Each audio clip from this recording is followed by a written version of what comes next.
नमस्कार दोस्तों, stories world में आपका स्वागत है। आज की कहानी है, अब अपने स्वाभिमान से समझौता नहीं करूंगा। अपनी बीमार पत्नी प्रमीला जी को रसोई में काम करते हुए देख राम सेवक बाबू को बहुत तकलीफ हो रही थी। कुछ देर पहले जो उनका बेटा किशोर बोलकर गया, वो कील की तरह उन्हें चुभ रहा था। चाहकर भी उन बातों को भूल नहीं पा रहे थे। उन्हें आज भी याद है, जब तक वे नौकरी कर रहे थे, कभी बेटे से कुछ भी कहने की जरूरत ही नहीं पड़ती थी। उनके कहने से पहले ही उनका बेटा उनकी सारी जरूरतों को पूरा कर देता था, क्योंकि वे अपनी कमाई बेटे को ही संभालने के लिए दे देते थे। रिटायरमेंट के कुछ वक्त ही बचे थे और राम सेवक बाबू को एक दिन हार्ट अटैक आया और उनकी स्थिति बहुत खराब हो गई। अस्पताल में भर्ती किया गया, काफी खर्चा हुआ, पर ईश्वर की दया से वे स्वस्थ होकर घर लौटे। आज जब उन्हें अपने बेटे किशोर से कहा कि मेरे महीने की दवाई खत्म हो गई है और तुम्हारी माँ की भी तबीयत ठीक नहीं है, तो दफ्तर से आते वक्त दवाई लेते आना। किशोर ने एक टुक जवाब दिया, बाबूजी, अब मेरे पास आप लोगों को खर्च करने के लिए 1 रुपया भी नहीं है। आप रिटायर हुए और जितने भी पैसे आपको मिले थे, वे सब आपके इलाज में खर्च हो चुके हैं। आपको क्या लगता है, बड़े बड़े अस्पताल में मुफ्त में इलाज होता है? 2-3 दिन ठहर जाइए, आपके पेंशन का पैसा आ जाएगा तो मैं आप दोनों की दवाइयाँ ला दूंगा। 2 दिन अगर आप दोनों दवाइयाँ नहीं खाएंगे तो कुछ बिगड़ने वाला नहीं है, इतना जान लीजिए। प्रमिला जी वहाँ आई और बोली, बेटा ठीक है, 2 दिन बाद ही दवाइयाँ ला देना, पहले तुम कुछ खा पी लो। तभी किशोर की पत्नी पुष्पा आई और बोली, मैं कब से आपका बाहर गाड़ी के पास इंतजार कर रही हूँ। अब लेट से पहुंचेंगे तो फिल्म का मजा किरकिरा हो जाएगा, चलो भी। किशोर बोला, माँ आज हम लोग बाहर खाना खाएंगे, आप लोग अपना देख लेना। इतना कहकर वे बेटे और पत्नी के साथ निकल गया। राम सेवक बाबू प्रमिला जी से बोले, देख रही हो प्रमिला, जो बेटा तुम्हारे हाथ के बने हुए खाने को कभी छोड़ता नहीं था, आज बीमार हालत में भी तुम्हें खाना बनाने के लिए कहकर चला गया। प्रमिला जी बोली, क्या कीजिएगा, यह सब हमारे भाग्य का दोष है। मुझे आज भी याद है, जब ये बीमार पड़ता था और हमारे पास पैसे नहीं होते थे, आप पड़ोसियों से उधार लेकर कई किलोमीटर दूर जाकर इसके लिए दवाइयाँ लेकर आते थे। आज यही बेटा हमें बीमार छोड़कर मौज मस्ती करने चला गया। राम सेवक जी उदास होकर बैठ गए। प्रमिला जी उनकी उदासी दूर करने के लिए रसोई में गई और झटपट खाना बनाकर लाई और बोली, अजी सुनते हैं, देखिए तो खाकर कैसी सब्जी बनी है। और आप चिंता क्यों करते हैं, मैं कल ही बैंक जाकर कुछ पैसे निकाल लूंगी और आपकी दवाइयाँ ले आऊंगी। मेरे बुखार का क्या है, काढ़ा बनाकर पी लूंगी तो वो ठीक हो जाएगा। चलिए अब आप खाना खा लीजिए। राम सेवक जी बोले, नहीं प्रमिला, तुम घर से बाहर कहीं नहीं जाओगी। शायद मेरे पुराने बक्से में कुछ पैसे रखे होंगे, तो कल मैं दवाइयाँ ले आऊंगा। इतना कहकर दोनों खाना खाकर आराम करने लगे। अगली सुबह राम सेवक जी दवाइयाँ लेने के लिए निकल गए और प्रमिला जी अपनी बेटी अनामिका को याद कर कर सोचने लगे कि लोग कहते हैं शादी के बाद बेटी पराई हो जाती है। बेटे की शादी को अभी 5 साल ही हुए हैं और वो ऐसा पराया हो गया कि अपने माता पिता उसे बोझ लगने लगे। प्रमिला जी उस दिन को याद करने लगी जब उनका बेटा एक अच्छी मल्टीनेशनल कंपनी में अच्छे पद पर नियुक्त हुआ था। उस दिन माता पिता खुद को कितना भाग्यशाली महसूस कर रहे थे। बेटी की नौकरी लग गई थी तो माता पिता उसके सर पर सेहरा बांधने के लिए उत्साहित थे। जब प्रमिला जी अपने बेटे से उसकी शादी की बात की तो किशोर ने अपने मन की बात बताई कि वे पुष्पा नाम की लड़की को पसंद करता है। माता पिता ने कोई ऐतराज नहीं जताया और बेटे की खुशी के लिए उन्होंने अपनी सहमति दे दी और धूमधाम से दोनों की शादी हुई। शुरू शुरू में पुष्पा ने सबसे बहुत अच्छे से बात की। जब दोनों दंपति हनीमून के लिए घूमने गए और घूमकर वापस आए तो ढेर सारे उपहार लेकर आए, पर उन उपहारों में ससुराल वालों के लिए कुछ नहीं था, बल्कि सिर्फ उनके मायके वालों के लिए था। प्रमिला जी ने पुष्पा की नादानी समझकर इस बात को तूल नहीं दिया और बेटे बहू के साथ खुशी खुशी रहने लगी। 15 दिन नहीं हुए थे बहू को आए हुए। बेटे के साथ उसने भी दफ्तर जाना शुरू कर दिया। अब परमिला जी सुबह उठती, बेटे बहू के लिए टिफिन बनाती और घर का सारा काम करती थी। देखते ही देखते 1 साल हो गया। बहू ने खुशखबरी दी, पर कभी भी अपना थोड़ा सा वक्त सास ससुर को नहीं दे पाई। यहाँ तक कि जब भी अनामिका मायके आती, उससे भी सीधे मुंह बात नहीं करती थी। खैर, धीरे धीरे समय बीतने लगा। अब सबको पुष्पा के व्यवहार की आदत सी हो गई थी। समय बीता, राम सेवक बाबू रिटायर हुए। पत्नी के साथ पार्क में जाकर सबसे साथ योगा करते और अपना पूरा समय प्रमिला जी के साथ बिताते। परंतु इंसान जो हर बार वो होता नहीं, समय को तो कुछ और मंजूर था। कुछ वक्त बाद ही उनकी तबीयत खराब हुई थी और वे अस्पताल पहुंच गए। बेटी ने बताया कि उनके रिटायरमेंट का सारा पैसा इलाज में खत्म हो गया है।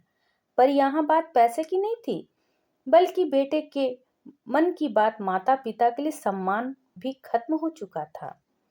पुरानी बातों को याद करते करते प्रमिला जी घर के काम निपटाने लगी। उधर राम सेवक बाबू जब दवाइयां लेकर लौट रहे थे, तो रास्ते में हलवाई की दुकान दिखी, जहां गरम गरम जलेबियां निकाली जा रही थी। मन ही मन सोचे, सुधा को जलेबी बहुत पसंद है। यही सोचकर उन्होंने अपने बाएं कुर्ते के जेब में खंगाला, अरे अभी तो मेरे पास कुल 24 रुपये बचे हैं। फिर क्या, उन्होंने 4 जलेबियां ली और घर की ओर चल दिए। शाम में हाथ मुंह धोकर दोनों दंपति जलेबी के मजे ले रहे थे, तभी उधर से बेटा और बहू आए। जब पत्नी को जलेबी खिला रहे थे, आओ बेटा, खूब जोर से चिल्लाया। एक तरफ तो आप कहते हैं कि आपको दवाई चाहिए और दूसरी तरफ आप जलेबी खा रहे हैं। क्या आपको मालूम नहीं, ये सब आप लोगों के लिए ठीक नहीं है? हद होती है चटोरेपन की। क्या बुढ़ापे में आप लोगों का दिमाग काम करना बंद कर दिया है? राम सेवक बाबू बोले, नहीं बेटा, वो तो मैं दवाई लेने ही गया था, वहीं हलवाई की दुकान पर जलेबी दिख गई तो तुम्हारी माँ के लिए ले आया। पुष्पा बोली, कल तक तो आपके पास दवाई के लिए पैसे नहीं थे, फिर आज पैसे कहाँ से आ गए? राम सेवक बाबू बोले, हाँ बहू, वो मेरे पुराने बक्से में थोड़े पैसे थे, उसी से ले आया हूँ। वैसे तुम ये सब बात क्यों पूछ रही हो? मैं तुम्हें क्यों सफाई दूं? किशोर बोला, बाबूजी, ये आप मेरी पत्नी से किस तरह बात कर रहे हैं? और ये फालतू के खर्चे करने की जरूरत क्या है? दिन रात हम दोनों मेहनत करते हैं और आप हैं कि जलेबियों का स्वाद ले रहे हैं। आपको पता है, आप लोगों की दवाइयों की वजह से हम पर कितना बोझ बढ़ गया है। फिर तो किशोर ने इतनी जली कटी बातें दोनों को सुनाए कि जलेबियों का मीठापन भी उन्हें कम न कर सका। पुष्पा बोली, पापा जी, पूरे दिन तो आप अखबार पढ़ते हैं या टीवी देखते हैं, कहीं कोई छोटी मोटी नौकरी क्यों नहीं कर लेते? अरे हाथ पैर चलाया कीजिए, तो तबीयत भी खराब नहीं होगी। एक बार बैठकर खाने की आदत लग जाती है तो इंसान बेकार हो जाता है। पर मीरा जी बोली, बहू, ये कैसी बातें कर रही हो? अभी रिटायर हुए तुम्हारे ससुर को साल भर नहीं हुआ होगा और इतने कम समय में हम दोनों बेकार हो गए। पुष्पा बोली, बेकार नहीं है तो क्या है? अब अगर कोई अकेला बैठकर खा रहा है, दूसरा कमा रहा है, तो अगला तो बेकार और बोझ ही हुआ।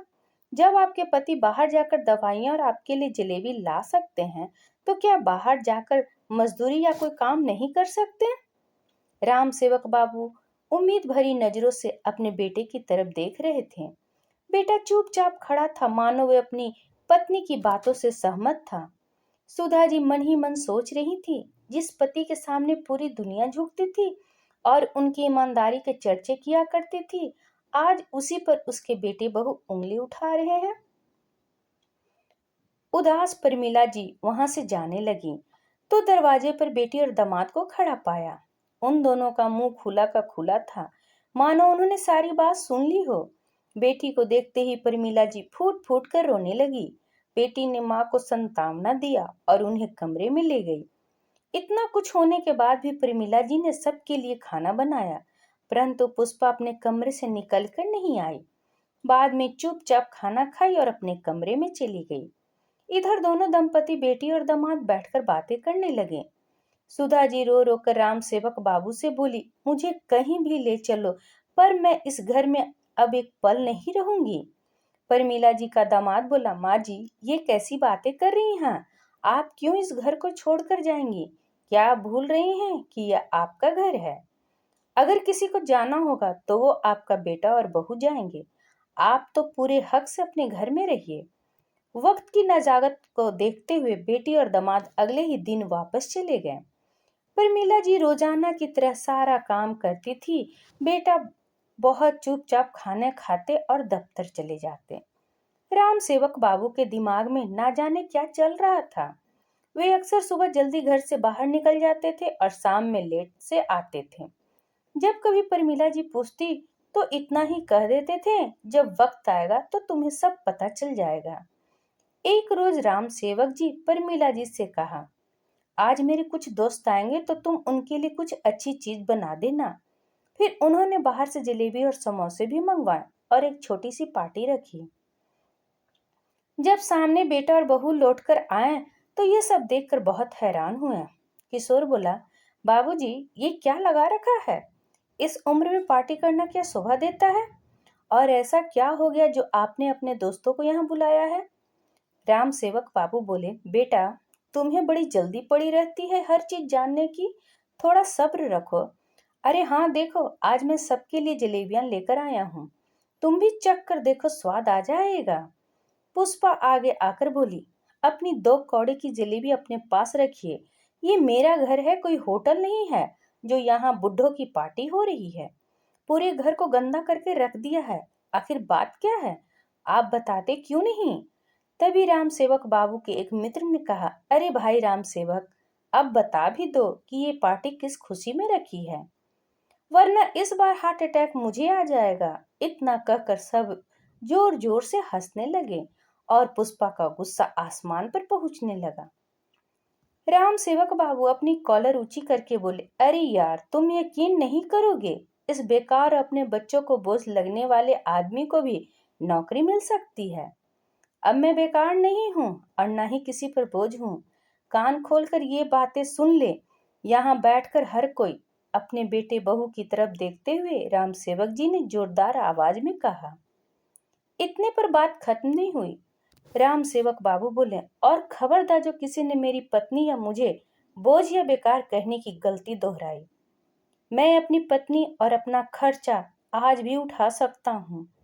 राम सेवक बाबू अपने एक मित्र कैलाश बाबू की तरफ बढ़े और बोले, मित्र तुम्हारा कोटि कोटि धन्यवाद, जो तुम्हारे बेटे ने मुझे अपने दफ्तर में अकाउंट की नौकरी लगवा दी। पता है तुम्हें मेरी तनख्वाह भी अच्छी खासी है। अब मुझे किसी चीज की कमी नहीं होगी। अब तो मैं हर महीने पार्टी कर सकते हैं। इसी खुशी में मैं आप सबका मुंह मीठा करवा रहा हूँ। सबने राम सेवक बाबू और परमिला जी को बधाई दी और कुछ देर बाद सब चले गए। पूरे घर की हालात देखकर पुष्पा बुदबुदा रही थी तो परमिला जी बोली, अरे बहू, घर मेरा है और हमने अगर गंदा भी कर दिया तो तुम क्यों लाल पीली हो रही हो? कौन सा आज तक तुमने घर में झाड़ू लगाया है या रसोई में पांव रखती हो? ये घर तुम लोगों के लिए नहीं, घर कहाँ है? तुम लोगों ने तो इसे होटल समझ रखा है। आते हो, खाते हो, फिर कमरे में बंद हो जाते हो। किशोर बोला, माँ ये कैसे बातें कर रही हो? राम सेवक बाबू बोले, बेटा शायद तुम भूल रहे हो कि आज जो तुम इतने बड़े अफसर हो गए हो, तुम्हारी माँ की मेहनत और मेरे योगदान से। अरे रिटायर होने के पहले तक इस घर का सारा खर्चा तो मैं ही उठाता था। आज 1 साल नहीं हुआ कि हमारी दवाइयों का खर्चा इतना बढ़ गया कि हम तुम्हें बोझ लगने लगे। पिता की बातें सुनकर किशोर की नजरें जमीन में धंसी जा रही थी, पर पुष्पा के चेहरे पर सिकन तक नहीं दिख रही थी। राम सेवक बाबू अपनी बुलंद आवाज में बोले, बेटा तुम हमारे बच्चे हो, हम तुम्हें बोझ नहीं समझते, इसलिए हम तुम्हें 15 दिन का समय दे रहे हैं। तुम अपने लिए कोई नया घर देख लो। मैं अपने घर में अपनी मर्जी और आजादी से रहना चाहता हूँ। मैं उन लोगों के बीच नहीं रहना चाहते जो मुझे बेकार और बोझ समझते हैं, क्योंकि इस 1 साल में जितना अपमान का घूंट पिया हूँ अब वो मुझे हजम नहीं हो रहा है। मैं अपने स्वाभिमान के साथ अपने मकान में रहना चाहता हूँ। पिता की बातें सुनकर किशोर हैरान रह गया। वहीं पुष्पा का मुंह खुला का खुला रह गया। उसने मन ही मन जोड़ घटाव लगाना शुरू किया कि बेंगलुरु जैसे शहर में किराए का मकान ढूंढना मतलब आधी तनख्वाह देना, ऊपर से घर खर्च, खाना पीना, तब तो कुछ हाथ में बचेगा ही नहीं। किशोर ने इशारे से पुष्पा को पिता से माफी मांगने के लिए कहा। दोनों झट से राम सेवक बाबू के पैर पकड़ लिए और माफी मांगने लगे। हमें माफ कर दीजिए, हमसे बहुत बड़ी भूल हो गई। प्रमिला जी बोली, बेटी किशोर, हमें तुमसे कोई गिला नहीं है, पर जो तुम्हारे बाबूजी कह रहे हैं वो सही तो कह रहे हैं। अब हम अपने घर में अपने स्वाभिमान के साथ जीना चाहते हैं, तो तुम भी अपने आशियाने का इंतजाम कर लो।